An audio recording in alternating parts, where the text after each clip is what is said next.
అబ్బో ఇక్కడ కేజీ చీరలు కొంటే అర కేజీ చీరలు ఫ్రీ అంట. మంగళ్య షాపింగ్ మాల్, కేజీల్లో సేల్, టన్నుల్లో ఆనందం.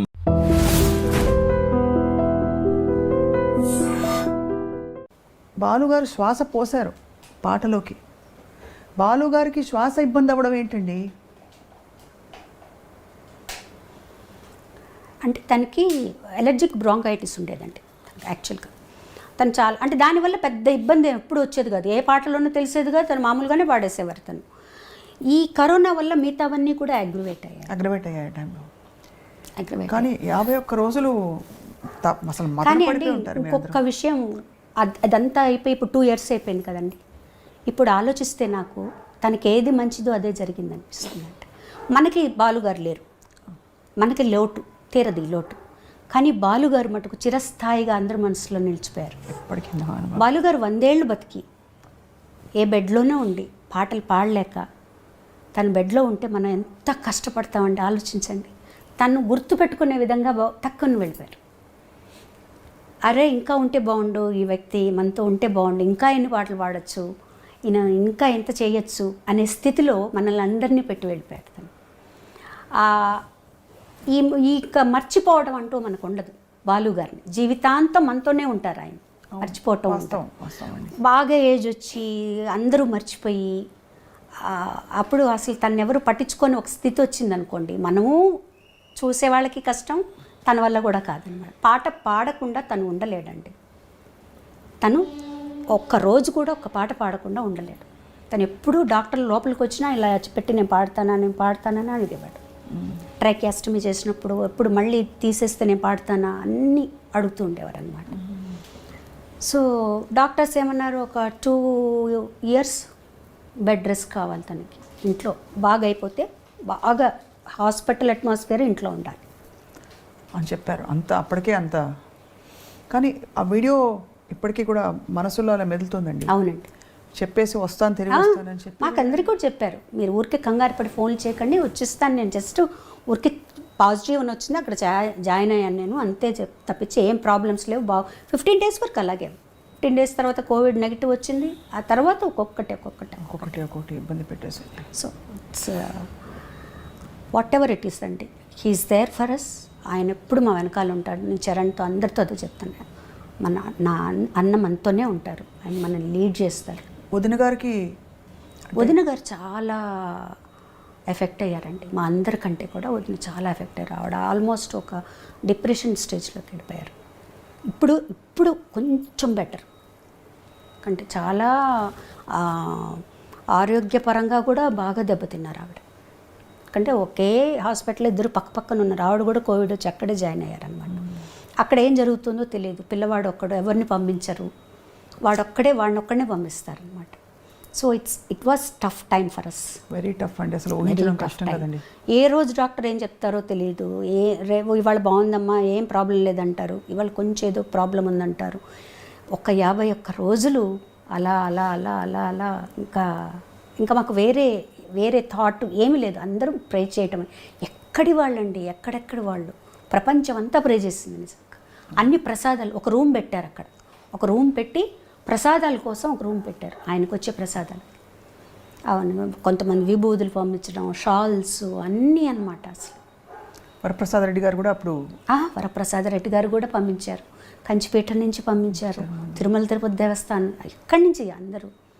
బాలుగారు వరప్రసాద్ రెడ్డి గారు అయితే రోజు ఫోన్ చేసేవారు, ఎలా ఉంది ఈరోజు, ఎలా ఉంది ఈరోజు, ఎలా ఉంది ఈరోజు, ఎలా ఉంది.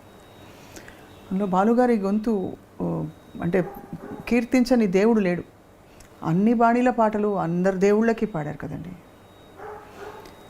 అసలు ఇప్పటికీ ఎలా తప్పించుకుంటామండి ఆయన నుంచి మనం, చెప్పండి. మీరు ఏ రోజు ఏది ఆన్ చేసినా ఎక్కడో ఒక చోట ఆయన వస్తారు, అంతే. ఏ గుడికి వెళ్ళినా ఆయన ఉంటారు. సో ఆయన నుంచి మనం తప్పించుకోవడం అంటూ ఏం లేదు, ఆయనతో కలిసి బతకడమే మన పని, అంతే. అలా అనుకుని సంతోషపడాల్సిందే. అలాంటి వ్యక్తులు చాలా రేరు, కారణ జన్మలు వాళ్ళు, అంతే. అంతకంటే మా అన్నయ్య గురించి నేనేం చెప్పలేను. సత్యం అండి. మీరు భౌతికంగా చివరిసారి ఎప్పుడు కలిశారండి? తేదీ గుర్తుందా మీకు? తేదీ తను September 25th చనిపోయారు. 14th ఆ ప్రాంతంలో కలిశాను. ఆ తర్వాత ఇంకెవరిని అలో చేయలేదండి. అప్పటికే మీకు కొంత అవగాహన ఉంటుందంటే? అవగాహన ఉండేది, కానీ అది ప్రేమ అంటారా మరి అది కప్పేస్తుందేమో అనుకుంటారు. నాకు మా చెల్లికి ఎందుకు ఎలా అయినా తను బయటకు వచ్చేస్తాడు, హీజ్ అ ఫైటర్, వచ్చేస్తాడే అనిపించి అన్నకి ఏం కాదు నాన్న చూసుకుంటారు, అన్నకి ఏం కాదనే అనుకునేవాళ్ళం. ఫోన్లో మాట్లాడుకో ఏం కాదు వచ్చేస్తాడు తను, ఏం ప్రాబ్లం లేదు. మీరు అన్నట్టు పాట లేకుండా, ఎందుకంటే అప్పుడెప్పుడో నాడ్యూల్ వచ్చి సర్జరీ చేయించాలన్నప్పుడు లతాజీ చేయించొద్దు అని చెప్పారు. ఈ విషయాన్ని పంచుకున్నారు మాతో ఒక ఇంటర్వ్యూలో. అంటే పాట లేకుండా బాలుగారిని ఊహించుకోలేమండి ఎవరు, ఊహించుకోలేమండి. పాట రెండు.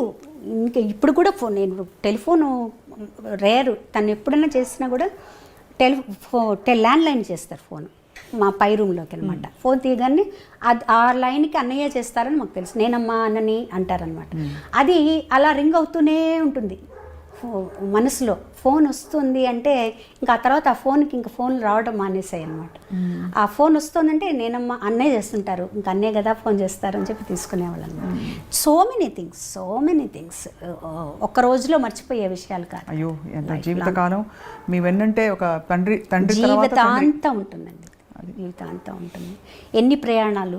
తను చనిపోయిన తర్వాత ఒక 1 month తర్వాత నేను ఎయిర్పోర్ట్కి వెళ్తే నా వల్ల అవ్వలేదు అసలు. ఎందుకంటే మేము పక్కనే నెక్స్ట్ స్ట్రీట్లో తను ఉంటారు. తను బయలుదేరేటప్పుడు నాకు ఫోన్ చేసేవాడు, బయలుదేరుతున్నావా ఎయిర్పోర్ట్కి అని. తను ముందు వెళ్ళిపోతే అక్కడి నుంచి నాకు ఫోన్ చేసేవాడు. ఎంతసేపు ఓవర్సీస్కి అయితే మరి వీసాలు అవన్నీ చెకింగ్ ఉంటుంది, ఇంకా రాలేదు నువ్వు వెయిట్ చేస్తున్నావు తొందరగా రా. ఆ ఎయిర్పోర్టు అక్కడ వెళ్ళటం, అందరం కలిసి వెళ్ళటం చాలా రోజుల వరకు నాకు చరణ్కి అది చాలా కష్టం అనిపించింది ట్రావెలింగ్ అనమాట. తర్వాత మాకు మేమే నెమ్మదిగా ఇలా అనుకొని నాన్న కష్టపడి బెడ్లో ఉండి ఇంత చేసే కంటే కూడా వెళ్ళిపోయారు ఆయన ఒక రకంగా. అలా సర్దుకొని వాడికి సర్ది చెప్పి.